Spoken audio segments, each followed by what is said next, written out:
Alam nyo guys, ito yung mga pinamili ko, diba?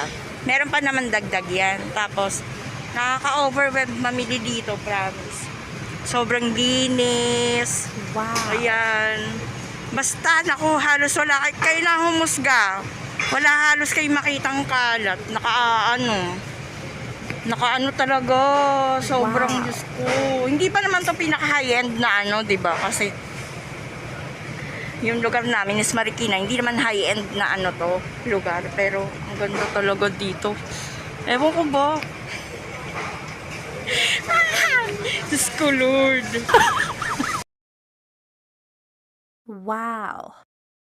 Alam nyo ba guys, meron dati yung Nestea na to, yung brand na to na Nestea. Naglabas sila ng buko juice, 'di ba? Na powder.